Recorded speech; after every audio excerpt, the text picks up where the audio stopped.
Oi, gente, tudo bem? Que alegria tê-los aqui. Que alegria ter você aqui, Bruno. Obrigado, viu, por você ter aceitado o convite.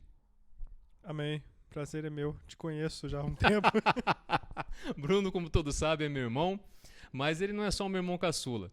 Ele também é advogado, ele também é pós-graduado em Direito do Trabalho e também é graduado em Teologia pela Faculdade Batista do Paraná. Ele tem trabalhado na igreja há muito tempo e o Bruno apresentou um estudo muito interessante sobre a figura do anticristo. E eu pedi que ele estivesse aqui no canal passando para a gente esse estudo. Esse estudo, Bruno, você se baseou em qual livro? Eu me baseei no livro do Joel Richardson, que tem tradução em português. Aqui no Brasil, o nome do livro é A Besta Vem do Oriente Médio. Uhum. Muito bom livro. Olha, gente, esse livro é realmente muito provocativo e o Bruno vai apresentar essa tese para nós hoje, para que nós possamos ter mais uma visão, não é, a respeito desse tema tão polêmico que é a figura do anticristo. É apenas para que nós tenhamos mais uma abordagem sobre o assunto. O intuito aqui, por favor, do canal não é ofender ninguém, de modo algum, assim, escandalizar qualquer pessoa, mas oferecer mais uma abordagem, como eu disse, sobre o tema, uma abordagem não convencional, né, Bruno? É uma abordagem bem diferente, né, da convencional, mas que faz bastante sentido. Faz a gente pensar e você vai entender ao final da nossa conversa. Bom, Bruno, começamos então por qual texto? Mateus 24, Ok, eu vou pegar aqui. versículos 15. Ok, eu vou ler para vocês, tá bom, gente? Se vocês puderem, acompanhem aí. Mateus 24, versículos 15 a 22. 15 a 22. Ok. Então diz assim: Quando, pois, virdes o abominável da desolação de que falou o profeta Daniel, no lugar santo, quem lê entenda. Então os que estiverem na Judéia fujam para os montes. Quem estiver sobre o eirado não desça a tirar de casa alguma coisa. E quem estiver no campo, não volte atrás para buscar a sua capa.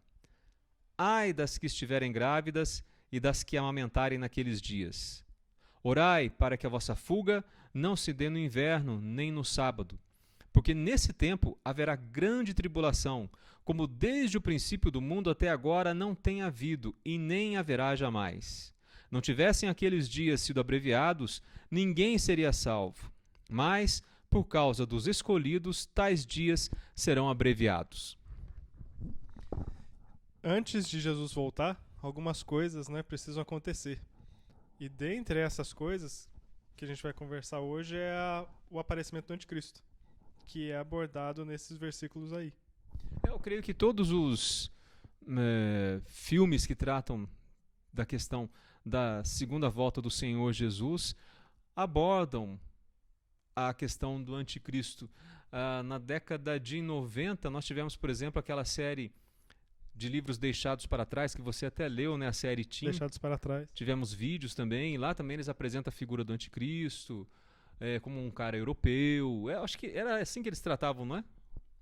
O anticristo, na corrente tradicional, ele é visto como um descendente, né, europeu, por causa de Roma, do Império Romano. Então alguns colocam como se fosse americano, mas é visto basicamente como um europeu branco, né?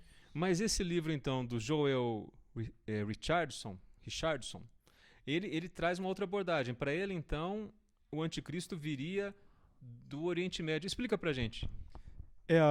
A abordagem do livro diz que o anticristo, na verdade, vai vir do Oriente Médio, por uma questão geográfica, né, das profecias, inclusive, que tratam do assunto, e também porque faz o sentido, inclusive, para quem recebeu as profecias aqui na Bíblia, os homens que escreveram, né, a palavra de Deus. Mas qual que é o embasamento disso? Por que ele defende essa tese? Ele defende essa tese basicamente por uma questão geográfica, escatológica e histórica. Porque a gente aqui no mundo ocidental, a gente tem uma visão muito, muito fechada, né, em nós mesmos. Mas a gente esquece que a Bíblia e os primeiros cristãos, eles vinham de um mundo oriental, né? Um mundo que a gente fala hoje do Oriente Médio, né? Cultura principalmente islâmica, a gente vai chegar nesse ponto, né? Então, os países, inclusive mencionados, principalmente no Antigo Testamento, no livro de Daniel, são países hoje que estão naquela parte geográfica ali. São países islâmicos. Não fala do Brasil, dos Estados Unidos, né? Bom, eu vou ler para o pessoal aqui um livro. Ah, um livro. Até parece que eu vou ler o livro inteiro, né? Eu vou ler um trechinho aqui do Manual de Escatologia do J. Dwight Pentecost, onde ele traz um resumo aqui sobre a figura desse personagem terrível que a Bíblia descreve que aparecerá no final dos tempos, antes da volta do Senhor. Então, ele diz o seguinte: as Escrituras falam muito sobre o indivíduo que aparecerá no final dos tempos como cabeça dos poderes gentílicos na federação de 10 reinos. Nisso, este livro, A Besta Vem do Oriente Médio, também concorda. Concordo. Ok. Aí, prossegue então J. Dwight Pentecost.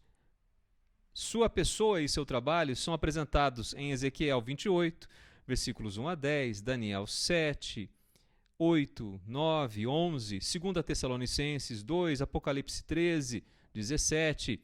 Uma síntese de verdades nessas passagens revelará os seguintes fatos relativos às suas atividades. E aí ele começa, gente, a elencar uma série de aspectos a respeito deste personagem. Ele diz, por exemplo, ele entrará em cena nos últimos dias da história de Israel, como nós acabamos aqui de falar, não é? Quanto a isso também não há nenhuma polêmica nesse livro. Não. Ele não aparecerá até o dia do Senhor ter começado. Tudo bem. Sim. Também. Sua manifestação está sendo impedida pelo detentor, que é o Espírito de Deus. Paulo, né, disse isso, inspirado. Esse aparecimento será precedido por um afastamento que pode ser interpretado como um afastamento da fé ou um afastamento dos santos para a presença do Senhor. E aqui nós temos os textos de 2 Tessalonicenses 2:3, 2 Tessalonicenses 2:1. Ele diz também que ele é um gentil, ou seja, ele não é da linhagem de Israel. Concorda-se também com isso? Concordo. Nessa tese? Ok. E aqui ele dá a explicação, ele diz assim: ele é um gentil, ou seja, ele não é da linhagem de Israel, já que ele surge do mar, Apocalipse 13:1. Apocalipse 13:1. E já que o mar retrata as nações gentias, Apocalipse 17:15. Então ele deve ter origem gentílica. E aqui surge a grande controvérsia. Segundo este famoso autor, o J. Dwight Pentecost, no seu Manual de Escatologia, ele diz o seguinte: ele surge, ou seja, o anticristo, do Império Romano, já que é um governador do povo que destruiu Jerusalém. Daniel 9:26. Pois é, Bruno, por que, segundo este livro do Joel Richardson, o anticristo não seria oriundo do Império Romano, mas do Oriente Médio? Explica pra gente agora. Quando Roma conquistava os lugares, o Império, né, ele trazia vários soldados de outras origens também. Inclusive os soldados da região, eles eram contratados para trabalhar para Roma. Quando Jerusalém caiu, né, para o domínio romano, muitos dos soldados que invadiram ali, apesar de estarem servindo Roma, eram de nações, hoje como a gente fala, nações árabes. A grande maioria, inclusive. Do Iraque, da Síria, do Líbano. Por quê? Porque eram os povos que estavam em volta de Israel, apesar de estarem, né, a mando de Roma. Então ele também coloca essa questão. E por que a questão da besta do Apocalipse 13? Que é a besta que surge do mar, que é aquela confederação lá de países malignos e da qual também vai vir o anticristo. Há uma ligação dos símbolos ali da besta, a cabeça de leão, parecendo leopardo, etc. Há uma ligação disso com as profecias de Daniel. Daniel capítulo 7, Daniel 2, que fala também da estátua, Daniel 11. Né? Então ele faz essa correlação do Antigo e Novo Testamento. O livro de Daniel, inclusive, é conhecido como a revelação do Antigo Testamento. Né? Então ele compara esses símbolos E os símbolos de Apocalipse 13 são muito parecidos com os símbolos de Daniel 7 e Daniel 2, comparando ali a questão da estátua. Mas quando é dito, então, que ele, segundo a visão desse autor, viria do Oriente Médio, necessariamente, então, ele está ligado à religião islâmica, ou não? O Joel Richardson defende que sim, que ele está ligado à religião islâmica. Na época, né, que as profecias bíblicas foram feitas, o islamismo ainda não estava por aí. Só que hoje ele está já, né, há algum tempo, e na verdade o islamismo é a grande fé que une, né, esses povos. A gente pensa que árabe é tudo igual, né? Quem não é de descendência árabe. E sabe que não é isso. O turco é uma coisa, o libanês é outra coisa, iraquiano é outra coisa. São diferentes povos. Só que o que os une num campo maior é a religião islâmica. É difícil para a gente entender isso como ocidental, como brasileiro, mas o islamismo é o grande agregador, né? Apesar de ter também as suas facções, né, que talvez a gente até fale, mas ele é o que une esses povos, né, num objetivo comum, que é de destruir Israel e que é trazer a figura do Mahdi, que ele também coloca aqui no texto, que seria o grande salvador, inclusive, e que a gente faz o link até com o próprio anticristo. Tem o vídeo do MacArthur também, né, que pode explicar isso. Bom, então vamos assistir esse vídeo agora do pastor John MacArthur, pastor americano, do seminário do Fullerton, lá nos Estados Unidos. Fez já uma pregação sobre isso em 2015, bem antes de ter essas últimas atrocidades aí do Talibã, essas coisas. E é muito interessante. Então vamos assistir o vídeo e daqui a pouco a gente volta. 3 great signs of the end of history.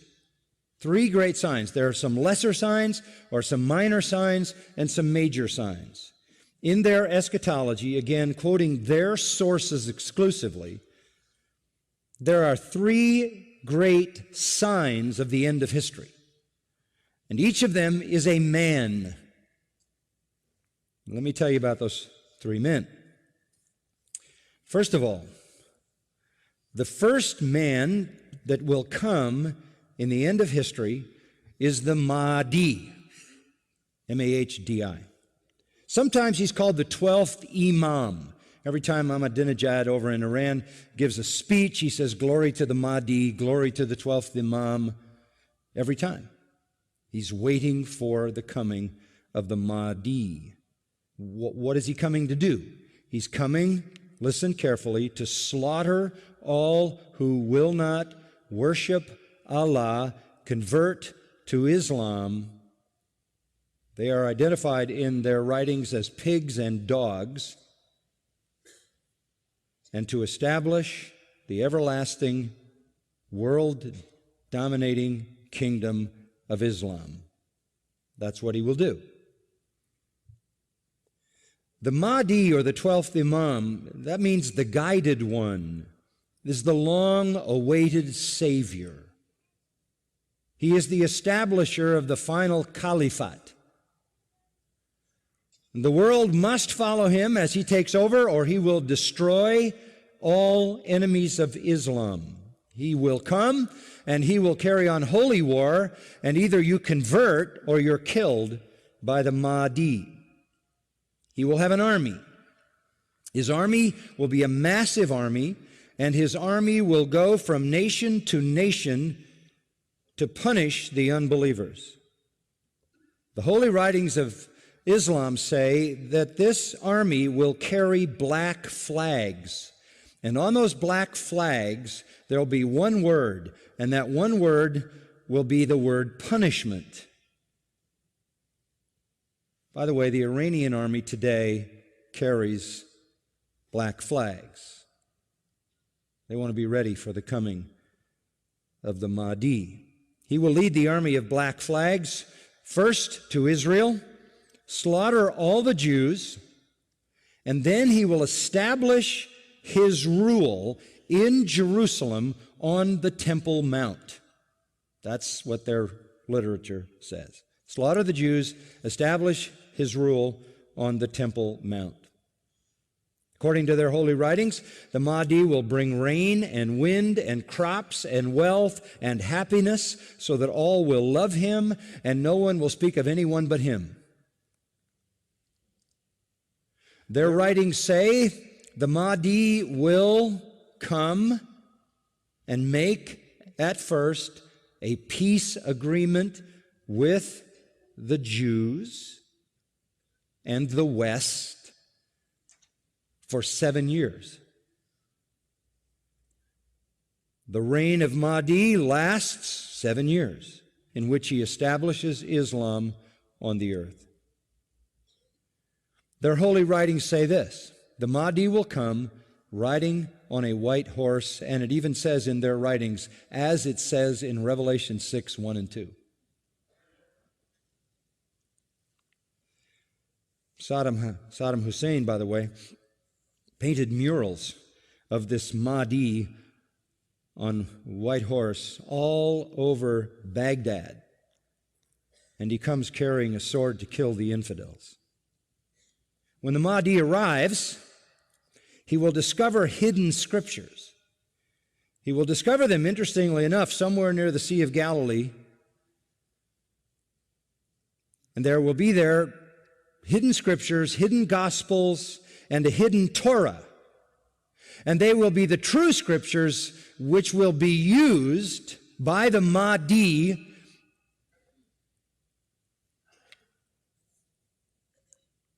to show the Jews and the Christians they were wrong, that their scriptures were the false scriptures. Let me summarize. The Mahdi will be a messianic figure. He will be a descendant of Muhammad. He will be an unparalleled, unequaled leader. He will come out of a crisis of turmoil. He will take control of the world. He will establish a new world order. He will destroy all who resist him. He will invade many nations. He will make a 7-year peace treaty with the Jews. He will conquer Israel and massacre the Jews. He will establish Islamic world headquarters at Jerusalem. He will rule for 7 years, establish Islam as the only religion. He will come on a white horse with supernatural power. He will be loved by all people on earth. If that sounds familiar, that is a precise description of the biblical Antichrist. Absolutely, step by step by step by step. The Bible's Antichrist is their Mahdi. Olha, eu não sei vocês, mas até que o Bruno me apresentasse este vídeo do pastor John MacArthur, eu nunca havia ouvido falar sobre a figura do Mahdi. É uma coisa impressionante, porque fazendo a comparação entre o ensinamento teológico islâmico sobre o Mahdi e o ensinamento bíblico sobre a figura do anticristo, há uma coincidência quase que absoluta, uma coisa absurda.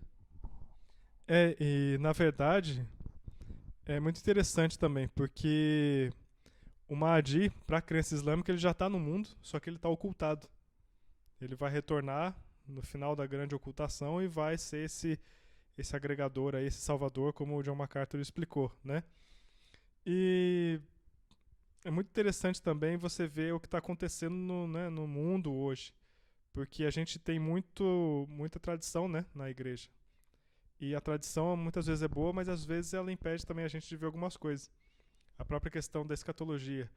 A gente que está aqui nesse mundo ocidental, como eu falei, que tem influência romana, né? Teve influência romana, a gente pensa muito em Roma. Mas o maior império um império muito maior que Roma que existiu foi o Império Otomano, que durou aí vários séculos, né?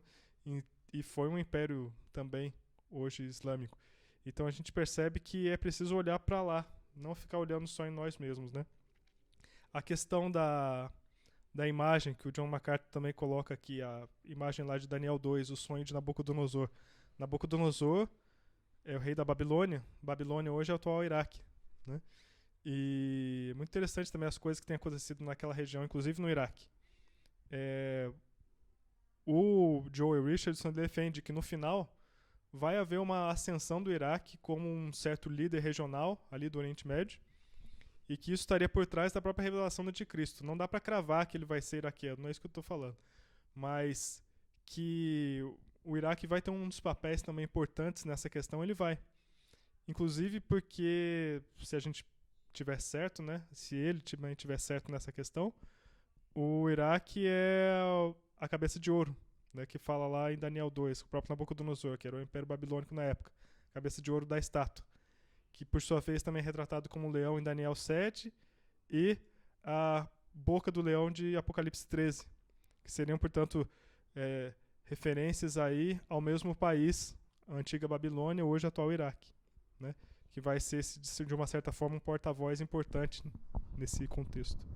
Interessante. Bom, gente, vocês estão percebendo como é um tema polêmico, sim, e provocador, porque para você que está mais familiarizado com o debate no âmbito cristão, você está entendendo que é uma abordagem totalmente diferente do que a gente está acostumado a ouvir. Não é uma abordagem ortodoxa, né? É uma abordagem realmente que, no mínimo, nos faz pensar. E, repito, eu achei muito interessante esta provocação, por isso eu convidei o Bruno para estar conosco aqui, nos apresentando esse tema, mas nem ele, nem eu, a gente não está aqui dizendo que esta é a verdade, até porque em questões escatológicas tudo é muito nebuloso.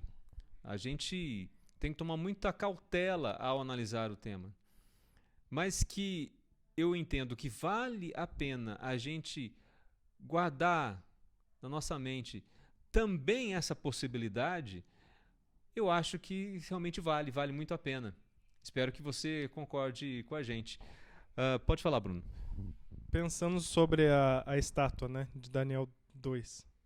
Deixando bem claro que quando ele falou que Iraque, você estava se referindo, na verdade, repita, por favor, a antiga Babilônia. Antiga Babilônia. Que hoje, geograficamente, é o atual Iraque. Uhum. A estátua de Daniel 2, a visão tradicional coloca, né? Todos concordam no início que a cabeça de ouro é realmente a Babilônia. O próprio Daniel fala isso, então isso não tem dúvida. É Nabucodonosor, é a Babilônia. Atual Iraque, ok. Depois os reinos que vão se seguindo, né? O peito de prata entende-se como o Império Medo-Persa, que veio depois. Daniel também chegou a ver, né? O rei Dario ali que chega. Depois tem o ventre, né, de bronze, que seria o Império Grego. O Grego Macedônio, Alexandre o Grande. Uhum. E, por fim, as pernas de ferro e os pés de ferro e barro. As pernas de ferro, na concepção tradicional, seria o Império Romano. O MacArthur até cita isso no vídeo também. Alguns até colocam como são duas pernas.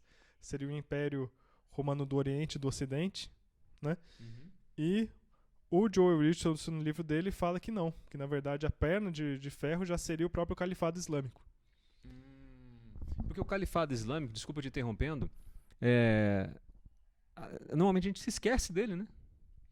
A gente se esquece dele. E se você pesquisar aí rapidamente no Google, você vai ver que houve vários califados islâmicos. Houve o Império Turco-Otomano, houve vários califados naquela região ali, o que inclui, por exemplo, o Afeganistão hoje também. Então, é dali realmente, geograficamente, os países que são mencionados no livro de Daniel e também as correlações que a gente pode fazer em Apocalipse 13, realmente deixa muito claro, assim, com uma razoável certeza de que deve ser dali que vai surgir essa figura escatológica.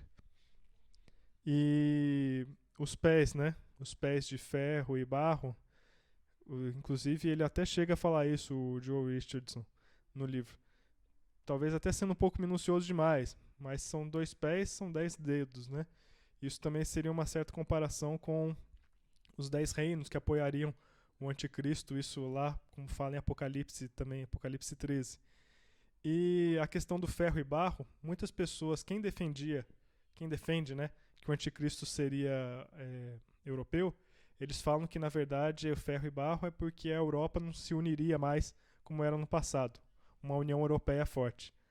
Mas, segundo essa abordagem que a gente está tendo aqui, de que, na verdade, está falando do Oriente Médio, a questão do ferro e barro seria um elemento de segregação dentro do próprio islamismo. Porque se o islamismo é aquilo que une esses povos todos diferentes, ao mesmo tempo ele teria alguma coisa que daria uma certa discórdia. E aí entra a briga, segundo nessa abordagem, segundo o Joe Richards fala, a briga de xiitas e sunitas.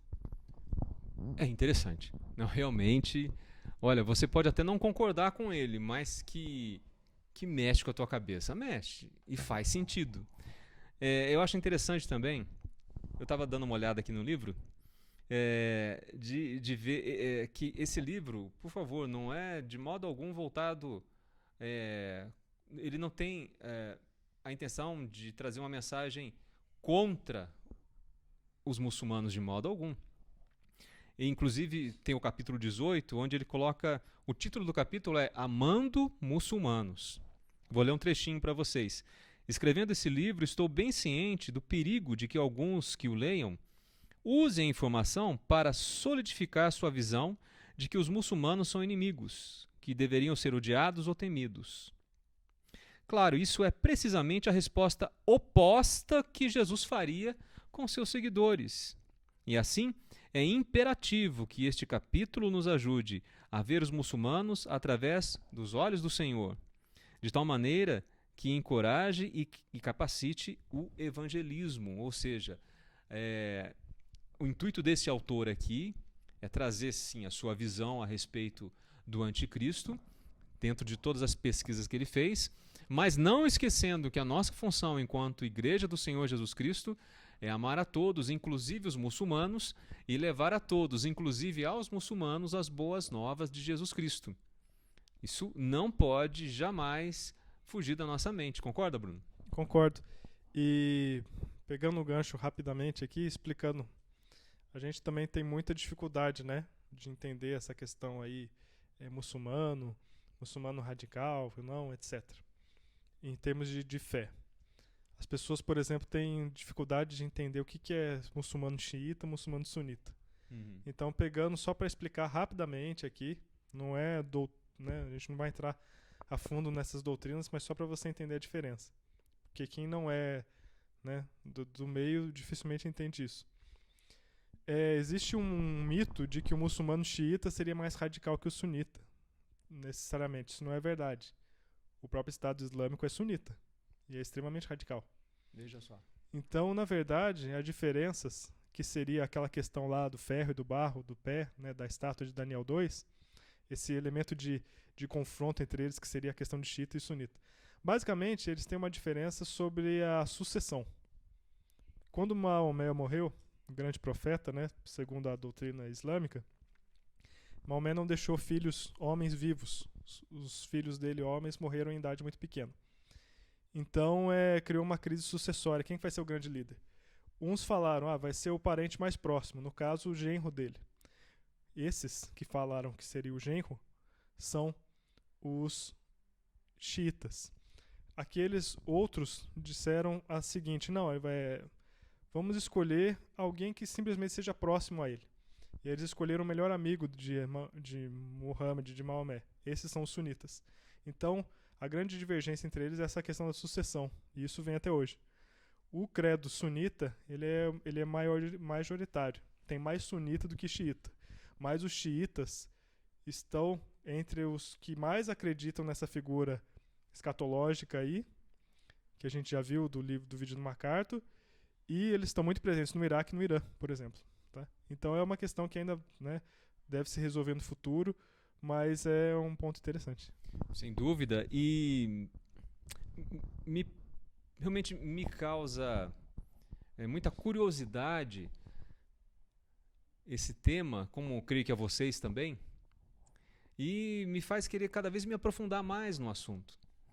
E de forma a buscar realmente a melhor interpretação para esses textos tão complexos, mas com muita humildade, porque eu creio que a gente realmente só vai saber, com certeza, a gente só vai ter a certeza realmente de quem é a figura do anticristo para aqueles que estiverem vindo quando esse terrível personagem surgir. Terrível para toda a humanidade e inclusive para Israel, porque estou lendo aqui também novamente aquele autor que eu citei do Manual de Escatologia, J. Dwight Pentecost, E ele traz aqui algo que a gente não pode esquecer, que esse anticristo, ele vai ter a principal ideia dele vai ser adquirir força e poder. E como cabeça desse império federado, que o Bruno até mencionou lá no início, os 10 reinos, os né? 10 reinos. Então o anticristo vai fazer uma aliança de 7 anos com Israel, Daniel 9:27, que vai ser quebrada após 3 anos e meio, Daniel 9:27, segundo aqui a visão do Dwight Pentecost. E aí vai haver um grande conflito com Israel. Isso é algo que eu creio que a gente tem que considerar também, para nos lembrarmos também do plano de Deus com Israel. E uma certa polêmica aqui, a gente reconhece, né, isso. Algumas pessoas dizem o seguinte, da linha preterista, eles falam, não, todas as profecias sobre Israel já aconteceram. Há quem defenda isso, há teólogos bons, claro, pessoas sérias que defendem isso. Tudo bem, mas particularmente não creio que é isso. Eu creio que algumas coisas ainda vão acontecer sim. Né? É a linha que a gente está defendendo aqui, que é essa linha futurista moderada, claro, mas algumas coisas eu creio que vão acontecer. E isso também parte da experiência prática do que a gente está vendo por aí. A própria questão dos judeus terem um movimento de tentar reconstruir o templo, é claro que não é uma coisa do dia para a noite, mas em alguns anos eles estão declarando agora isso, que eles até querem fazer isso. Eles estão invadindo a mesquita lá do Monte do Templo, eles estão começando a fazer orações ali, algo que eles não podiam fazer por um acordo desde 1967. Então as coisas estão mudando, não mudam do dia para a noite, né? Você vai mudando aí aos poucos diplomaticamente, mas é algo que tem acontecido. Então leva a crer que sim, há algumas profecias de Israel que ainda vão acontecer, sim. Eu também vou por essa linha. Olha, gente, eu creio que dentro de um tema tão polêmico quanto esse, vale a pena sim nós ouvirmos uma posição diferente da que a gente está acostumado a ouvir e, como eu disse, humildemente orar ao Senhor para que Ele tenha misericórdia da igreja, para que Ele tenha misericórdia dos eleitos, que Ele nos dê cada vez mais fé, graça, misericórdia, força nele para continuarmos a servi-lo, a darmos um bom testemunho, que Ele nos use para chamar o maior número possível, não é, de pessoas por meio das nossas vidas para a glória dele, e estarmos preparados. E fazer uma oração parecida com essa que o autor Joel Richardson faz no livro A Besta Vem do Apocalipse. Ele termina o livro dele. A Besta Vem do Apocalipse. A Besta Vem do Oriente Médio. A Besta Vem do Oriente Médio é o nome do livro. E ele termina o livro dele com a seguinte oração. Recomendação. E creio que oração. Ele diz assim: à medida que o fim da era se aproxima, para aqueles que amam Israel e o povo muçulmano, isso é muito, muito importante, amar a todos, amar ao próximo como a nós mesmos, diz o Senhor. Então ele coloca, à medida que o fim da era se aproxima, para aqueles que amam Israel e o povo muçulmano, o grito em nossos lábios deve estar de acordo com o profeta Abacuque, que gritou: ó Senhor, eu ouvi a vossa palavra e fui receoso. Ó Senhor, reviva o seu trabalho no meio dos anos. No meio dos anos, torne isso conhecido. Na ira, lembra-te da misericórdia. Abacuque 3, versículo 2. Amém e amém. É isso, né, Bruno? É isso. E eu gosto do Salmo 90, 12 também, né? Que fala, ensina-nos a contar os nossos dias para que tenhamos coração sábio. A gente tem que ver aí as coisas que estão acontecendo, não ser alienados, né? E ver o que está acontecendo ao nosso redor. Talibã está aí. Outros países também devem aderir a isso. Mas ficar tranquilos e aguardar no Senhor, né? Porque o Senhor é bom, né? O Senhor é fiel. É soberano e nos ama. Bruno, muito obrigado, viu? Por você ter estado conosco aqui. Deus te abençoe. Quiser fazer as suas considerações finais, fique à vontade. Amém. Interessante sobre essa questão dos muçulmanos. Os muçulmanos, eles têm uma fé, às vezes até mais forte do que alguns cristãos. Eles têm uma disciplina, né? E é interessante, Jesus não ordenou que a gente orasse 5 vezes ao dia, que a gente tivesse um mês de jejum, né, durante o dia, só podendo comer depois das 6 da tarde. Então, é muito mais fácil em termos de regra, né, ser cristão do que ser muçulmano. Mas às vezes eles são até mais fiéis na fé deles do que nós. Então isso também deixa de ser um alerta para a gente ser fiel naquilo que Jesus nos mandou fazer, né? Que é tão pouco por um lado, né? Que é a obediência a Ele, amar a Ele, e mesmo assim a gente falha, né? Então procurar ser crentes melhores também, né? Amém, é verdade. Bruno, obrigado. Gente, um abraço. E antes de terminarmos, eu gostaria de fazer uma oração com vocês sobre tudo isso. Vamos orar? Oh, meu Deus, obrigado, Senhor, por este estudo que o Bruno aqui fez conosco. Oh Deus, realmente é um assunto que ainda nos traz muita dúvida, Senhor, porque as profecias ainda não nos dão elementos suficientes para que possamos afirmar realmente, Pai, de onde virá essa terrível figura do anticristo. Mas o mais importante, Pai, é sabermos que de onde quer que ele venha, ele será derrotado, Senhor, pelo sopro da Tua boca. Obrigado, meu Deus, por sabermos que tudo está acontecendo de acordo com a Tua santa, soberana e boa vontade. Deus, continua a nos abençoar, a nos manter firmes no Teu caminho. Alcança, Pai, todos aqueles, Senhor, que por Ti foram escolhidos e que um dia terão também, Pai, seus nomes escritos no livro da vida, assim como eu e como o Bruno temos. Ó Deus, que a Tua paz alcance a todos eles. E todos que assistirem agora este vídeo, Senhor, de qualquer religião, ó Pai, que eles possam se interessar em conhecer mais de Ti, que leiam a Bíblia, Pai, e que o Teu Espírito Santo fale aos seus corações, como um dia falou e ainda fala aos nossos corações, Pai. É o nosso clamor, suplicando perdão pelos nossos pecados e dizendo: Maranata, vem, Senhor Jesus. Assim nós oramos em Teu nome, Senhor. Em Teu nome, Senhor Jesus. Amém. Amém. Um abraço, gente. Tchau, tchau.